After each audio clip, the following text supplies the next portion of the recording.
Hi guys! So ngayon kasama ko dito ang mama ko kasi gusto daw niyang mag-vlog. Baka daw mag-viral siya. So napanood niyo na siya last time sa isang English tutorial video at ngayon gusto daw niya ulit mag-vlog. So mapakilala ka. Hi! Hello everyone. Ako ang mama ni Carl.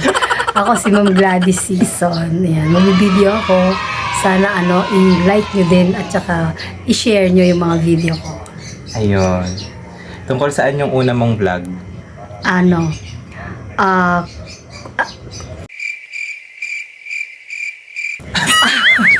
ba yun?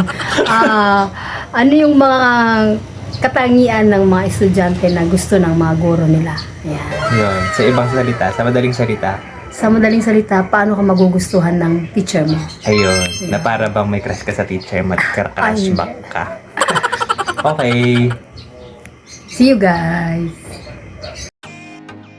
Kung hindi ka magaling sa isang bagay, ang ibig sabihin lang nun, magaling ka sa ibang bagay. Sa mga bago pa lang po sa ating YouTube channel, ako po si Carl Season, a licensed professional teacher major in English, and I am uploading educational and motivational videos for you. Nagsishare po tayo ng tips na magagamit sa school, sa pag-aaral ng English, sa pagsusulat ng thesis, sa pagtitake ng licensure examination for teachers, at marami pang iba. Kaya kung gusto niyo po ng ganyang klaseng content, hit the subscribe button and the notification bell, and always feel free to share our videos sa iba. Magandang gabi po sa inyong lahat. Ako po si Ma'am Gladys Season. Ako po ay nanay o mama ni Carl Season.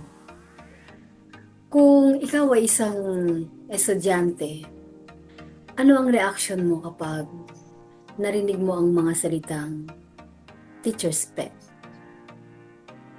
Matutuwa ka ba? Magagalit? O wala lang? Siguro, kung ikaw ang teacher's pet, matutuwa ka.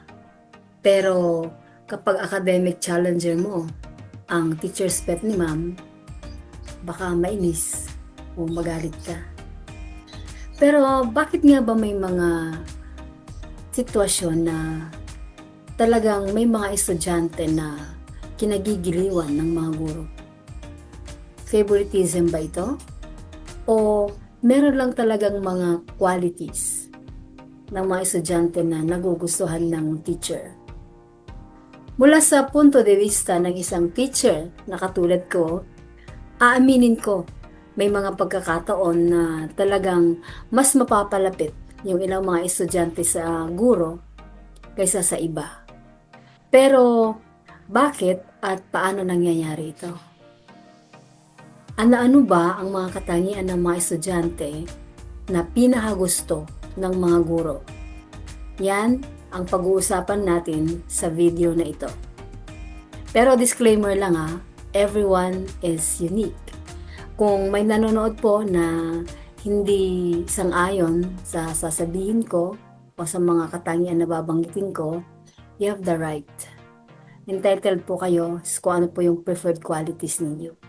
So, start po tayo. Share ko lang po yung aking screen. Ayan. Kaya ito po ang ating topic ngayon.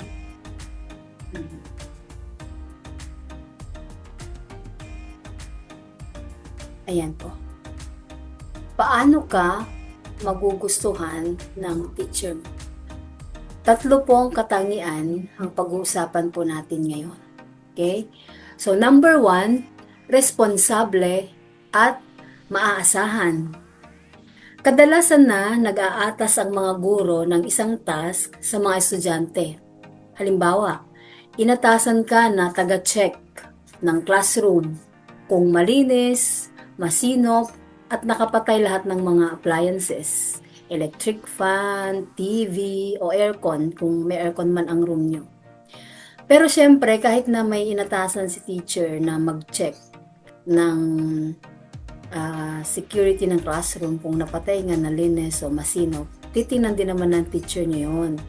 At syempre, kapag chinek niya ang room at nakita niya na malinis, masinop, walang naiwan na nakabukas na mga appliances, at di ba matutuwa siya at mas pagkakatiwalaan ka pa niya sa susunod. Baka nga bigyan ka pa niya ng plus points, di ba? Kumpara sa kung kabaligtaran naman ang nakita niya kapag chinek niya yung classroom. Kaya sa susunod, nabibigyan kayo ng task or extra task ng mga teacher nyo, ay pagbutihin ninyo yung trabaho nyo at huwag itong i-take for granted. Okay? Kasi, isang way ito para magustuhan kayo ng teacher nyo. Pagbutihin ninyo kung ano yung inatas sa inyo ng inyong mga teacher. Ipakita nyo na kayo ay responsable at maaasahan. Pero syempre, hindi lang ito sa mga additional task. Ito ay pinapakita nyo rin yung inyong pagiging responsable at maasahan sa mga academic tasks ninyo. Halimbawa, kung ang isang estudyante ay laging ginagawa ang kanyang responsibilidad sa pag-aaral, ay mas nagugustuhan siya ng teacher niya. Halimbawa, nagpapas siya ng at performance task, assignment, o mga activities on time. Hindi yung tapos na yung computer ng grades. Tsaka palang magsasubmit ng assignment o kaya performance task. Diba? Kapag ganun yung nangyari, syempre, ano kaya yung mas magugustuhan ng teacher? Yung on time nagpapas o yung late nagpapas? Kasi kapag ganun, nagiging cause ng delay. Diba? Yung ating submission o yung pagkukompute pa ng marka ng mga teachers. Ayan. Ano pa? Nagpa-participate din sa klase. Yan. Kaysa naman yung estudyante kapag tinanong mo, ay anong sasabihin niya? Ma'am, kindly repeat the question. Diba? Pinapakita lang nun na hindi 100% nakikinig. Diba? Ayan. So, number 1, responsable at maaasahan. Pangalawa, magalang at disiplinado. Ano-ano ba ang mga indikasyon na magalang ka bilang estudyante? Hindi lang ito paggamit ng opo, po, pag-greet sa teacher, pagsasabi ng thank you at please. Mas naipapakita rin ito sa mga reaction mo. Hindi lang sa teacher, kundi sa mga kaklase mo. Halimbawa, hindi ka nagsasalita ng masama laban sa classmate mo, laban sa guro mo, o laban sa sino mang kapwa mo. Hindi ka nang bubuli o hindi ka nang aasar. Sinusunod yung mga rules sa classroom. Nakikita man ito o hindi ni teacher. Dumadating ka sa oras, iniiwasang malate, nakikinig ng mabuti. Ibig sabihin, hindi sumasabay ng pagsasalita habang si teacher ay nagpapaliwanag. Di ba? Minsan, ang mga estudyante, kapag hindi na nila teacher yung isang guro, napapansin ko lang, parang dinadaanan-daanan na lang nila. Di na nila sila ginigreet. Parang di na nila kilala. Di natin alam kung nahihiya sila o sadyang hindi na nila talaga gustong pansinin. Pero syempre, hindi ka naman ganon, di ba? Marami ng mga estudyante na kahit na saan nila makita yung mga teacher nila, ay talagang binabati sila. Kahit na hindi na nila teacher. Kahit talagang ito yung mga estudyante na talagang nakakagiliwan ng mga teacher nila. Okay? At ang isang estudyanteng magalang ay hindi pinagmumulan ng gulo o problema sa klase. Kapag ganun ka, for sure, matutuwa ang teacher sa'yo kaysa sa laging cause ng commotion sa classroom. Tama ba? Next, ito panghuli at pangatlo, aktibo at nagtatanong sa klase.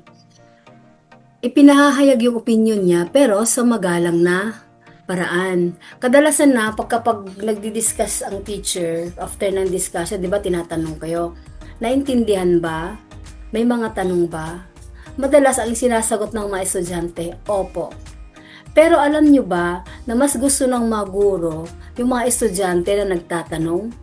Kasi ibig sabihin nun, nakikinig silang mabuti. o nakikinig kang mabuti kapag ikaw ay nagtatanong. Ibig sabihin din, pinag-iisipan mo yung mga konsepto na itinuturo ng teacher mo. Kasi alam nyo ba na kahit totoong natututo rin yung mga teacher sa mga estudyante sa isinishare nila, ayan, natututo rin naman kami kapag kayo nagtatanong kayo o meron kayong mga ibang ideas. Kaya lang, lagi nating tatandaan na kapag nagtanong tayo, ang motive dapat o ang layunin natin ay para malinawan o madagdagan yung kaalaman. Hindi para magpa-impress o sabihin natin, gusto natin patunayan na mas marami tayong alam kay teacher. Kasi alam nyo ba, kahit na natututo ang mga teacher sa kanilang mga estudyante, hindi naman ibig sabihin nito na mahihigitan na ng mga estudyante ang kanilang guro. Kasi kahit gaano karami ng alam ang mga estudyante, hindi nila kailanman mahihigitan ang teacher nila. Bakit? Kasi ang mga teacher, mga professional yan eh, may license na. O, diba? Well, marami pa tayong ibang mga katangian na magugustuhan talaga ng mga teachers sa mga estudyante. Pero sa ngayon, siyempre, tatlo nga lang yung ating napag-usapan. At kapag pinakikita natin yung mga katangian na ito, for sure, makakagiliwan tayo ng mga teacher natin. So, sa ngayon, ito lang munang tatlo. Una, i-recap lang natin, responsable at maasahan. Pangalawa, disiplinado at magalang. At ito yung pangatlo, aktibo at nagtatanong sa klase. Ayan. Thank you so much for watching. At tandaan, caring is sharing. And see you on our next video.